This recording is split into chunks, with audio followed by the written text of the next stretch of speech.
Halo semuanya, selamat datang di kelas bimbingan dan konseling. Ayo, pasti kalian masih pada bingung kan? Apa sih bimbingan dan konseling itu? Pasti kalian juga masih pada belum tahu, atau mungkin kalian ada yang sudah sekedar mendengarkan saja. Oke, jadi mari kita belajar bersama-sama ya tentang apa sih bimbingan dan konseling itu. Jadi menurut kalian, bimbingan dan konseling atau BK itu apa sih? Nah, apakah di antara kalian semua ini ada atau masih adakah yang masih beranggapan bahwa bimbingan dan konseling ini adalah polisi sekolah? Nah, ayo siapa yang masih beranggapan seperti itu? Oke. Apa sih bimbingan dan konseling itu? Nah, saya jelaskan ya. Jadi, bimbingan dan konseling itu adalah suatu layanan atau bantuan yang diberikan oleh konselor kepada konseli agar konseli mampu menyelesaikan masalah yang dihadapinya dan juga mampu mengembangkan potensi yang dimilikinya.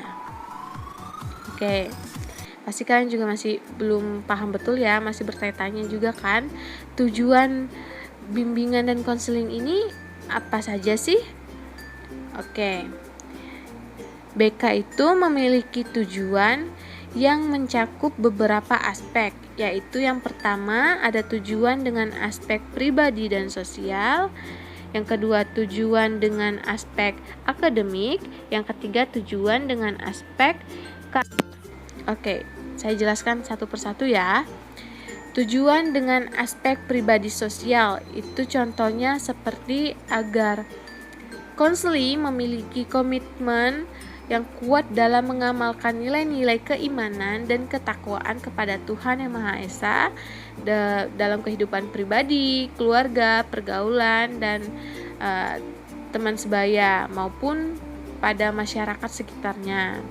Nah, agar konseli juga bisa memiliki sikap toleransi terhadap umat beragama lain dengan saling menghormati dan memelihara hak dan kewajibannya. Nah, konseli juga bisa mampu bersikap respek terhadap orang lain, menghormati dan menghargai orang lain, dan memiliki sikap positif dan respek terhadap diri sendiri dan orang lain.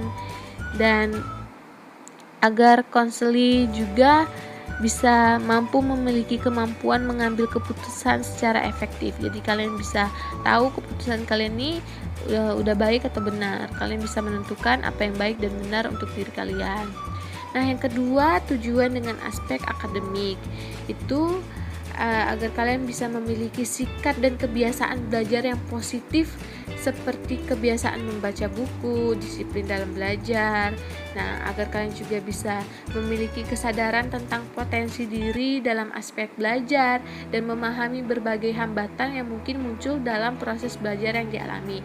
Jadi kalian tuh paham betul dan sadar betul apa sih yang menjadi hambatan kalian dalam belajar dan apa sih yang menjadi kekuatan kalian atau yang bisa meningkatkan potensi kalian dalam belajar. Nah, jadi kalian tuh tahu nih ketika ini menjadi hambatan kalian, jadi kalian bisa menghindari hambatan tersebut, atau ketika kalian tahu ini nih dapat meningkatkan semangat belajar saya. Nah, jadi kalian bisa melakukan hal tersebut agar bisa meningkatkan semangat belajar kalian juga. Itu. Yang ketiga, tujuan dengan aspek karir. Nah, di sini bertujuan untuk agar kalian bisa memahami diri kalian, yaitu kemampuan, minat, dan kepribadian kalian yang berkaitan dengan pekerjaan. Jadi kalian tuh tahu dan paham betul apa sih kemampuan saya, apa sih minat saya. Misalnya kalian memiliki kemampuan di bidang bernyanyi dan sangat berminat di dalam bidang bernyanyi, dan pastinya kalian tuh harus bisa tahu nih, oh berarti saya nanti ingin mencari karir di bidang bernyanyi, misalnya jadi penyanyi. Nah, begitu. Jadi kalian tuh tahu nih apa yang menjadi kemampuan dan minat kalian yang sesuai dengan pekerjaan kalian nantinya. Oke. Yang selanjutnya itu ada jenis layanan bimbingan dan konseling itu apa saja sih? Nah, jenis dan layanannya itu ada 7.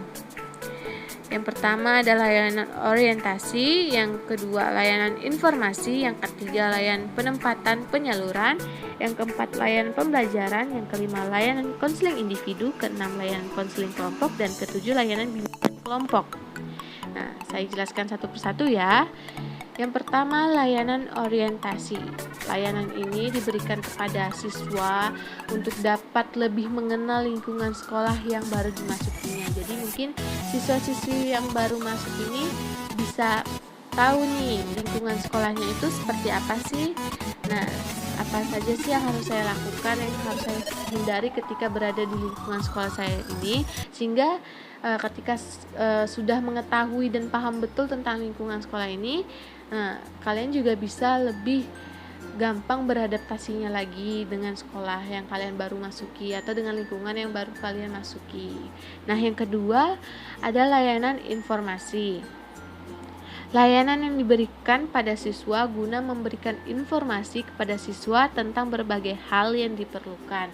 Misalnya kalian ingin tahu tentang informasi kampus atau universitas yang kalian ingin masuki, ingin kalian daftar ketika kalian lulus SMA nanti. Nah, bisa tuh kalian bincang-bincang atau tanya-tanya dengan guru BK, kalian bahas bersama-sama tentang misalnya kalian ingin masuk di Universitas Sanata Dharma. Nah, kalian tuh cari tahu, tanya-tanya sama guru BK apa sih atau berapa sih biaya kuliah di sana, biaya hidup di sana tuh nanti seberapa sih, mahal atau murah sih. Terus prestasi-prestasi apa saja sih yang sudah dihasilkan oleh universitas itu, dan bagaimana sih prodi atau tujuan saya nanti di sana tuh bagaimana, apakah nanti sesuai dengan apa yang ingin saya lakukan atau tidak, begitu. Sehingga kalian tahu tuh udah tepat belum tuh nanti kalian pilih universitas itu. Nah, yang selanjutnya yang ketiga ada layanan penempatan penyaluran. Itu untuk membantu siswa pada bagian untuk membantu siswa dalam menempatkan pada bagian yang sesuai dengan bakat dan minatnya. Jadi kalian tuh ditempatkan pada tempat yang tepat. Misalnya kalian memiliki bakat dan minat di bidang bernyanyi tadi, jadi kalian tuh di sekolah tuh tepat tuh diletakkan pada misalnya ekskul bernyanyi. Nah, kan kalau kalian tidak memiliki bakat dan minat di bidang olahraga, misalnya sepak bola, tapi kalian ditempatkan di ekskul sepak bola, pasti kan berlawanan balik ya, dan bakal susah. Nah, jadi misalnya kalau kalian sudah tahu nih bakat dan minat kalian apa, dan kalian juga bisa gampang dalam menempatkan diri kalian nanti. Ya misalnya ya tadi kalian punya bakat dan minat di bidang bernyanyi, kalian tahu nih nanti saya akan masuk ekskul bernyanyi dan saya akan sesering mungkin mengikuti lomba bernyanyi, begitu. Oke, yang keempat ada layanan pembelajaran, yaitu untuk membantu siswa mengembangkan sikap dan kebiasaan belajar yang efektif dan penuh makna. Nah, selain belajar di sekolah, di rumah pasti kalian juga harus ada jam pelajaran kan, harus ada jam belajarnya juga. Nah, jadi kalian tuh sudah bisa menetapkan nih, kalian tuh di rumah tuh belajarnya misalnya kalian tetapkan 20 menit sehari. Nah, jadi 20 menit itu kalian gunakan seefektif mungkin dan sebaik-baik mungkin. Jadi kalian belajar dengan sangat sungguh-sungguh, dengan konsen, sehingga apa yang kalian pelajari selama 20 menit itu dapat kalian cerna, dapat kalian tangkap, dan dapat kalian pahami dengan baik. Sehingga nanti ketika ada tes mendadak atau ada pertanyaan dari guru atau ada ujian ulangan, kalian tuh bisa menjawabnya karena kalian sudah memahami apa yang kalian pelajari sebelumnya, begitu. Jadi kalian tidak keteteran ketika hanya menggunakan waktu belajar kalian di sekolah aja, itu pun tidak dengan sungguh-sungguh. Jadi nanti keteteran tuh ketika ada ulangan. Aduh, saya belum tahu nih, ini itu kemarin apa ya, ini kemarin apa ya. Nah, jadi kalau kalian sudah bisa efektif dalam menggunakan waktu belajar kalian, jadi kalian juga bisa sangat mudah dalam memahami dan mengingat pelajaran kalian nantinya. Dan yang kelima itu ada layanan konseling individu. Nah, itu biasanya itu tatap muka antara konselor dan konseling ya. Jadi biasanya itu ada siswa atau siswi datang kepada konseling bercerita, mungkin dia ada masalah apa atau dia ingin bercerita apa, nanti bersama-sama, misalnya dia ada masalah, nanti bersama-sama mencari tahu sama konseling dan konselor, sama-sama mencari tahu apa sih akar dari masalahnya konseling ini, apa sih jalan keluar atau pemecahan masalah yang bisa dilakukan untuk menyelesaikan atau memecahkan masalah si konseling ini. Jadi nanti dengan terbiasa melakukan konseling bersama konselor, nanti dengan sendirinya itu konseling ini bisa hidup mandiri dan mampu menyesuaikan diri dengan lingkungannya. Jadi dia itu bisa lebih mandiri lagi dalam menyelesaikan masalahnya, karena kemarin saya tuh mendapatkan masalah ini dan jalan pemecahannya itu seperti ini, jadi saya mungkin harus melakukan ini agar pemecahan masalah di permasalahan saya ini bisa selesai begitu. Jadi dia sudah paham, sudah bisa mandiri, secara mandiri dalam menyelesaikan masalahnya, jadi tidak harus terus menerus datang ke konselor dan meminta bantuan terus begitu. Lalu yang selanjutnya itu ada layanan konseling kelompok. Layanan konseling kelompok ini diberikan secara berkelompok.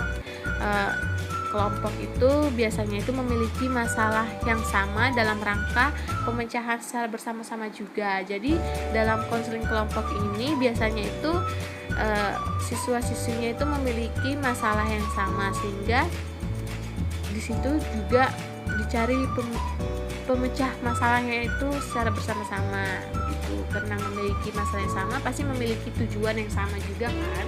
Jadi pemecahan masalahnya juga dicari secara bersama-sama. Lalu yang terakhir ada layanan bimbingan kelompok. Ini layanan yang diberikan kepada sekelompok siswa yang baik memiliki masalah maupun tidak. Jadi kalau konseling kelompok tadi kan masalahnya tuh sama-sama memiliki masalah yang sama. Nah, kalau yang layanan bimbingan kelompok ini ada mungkin yang memiliki masalah, ada juga yang tidak memiliki masalah itu, tapi sama-sama diberikan bimbingan bersama-sama. Jadi ketika misalnya si A pada saat diberi bimbingan tentang bimbingan misalnya tentang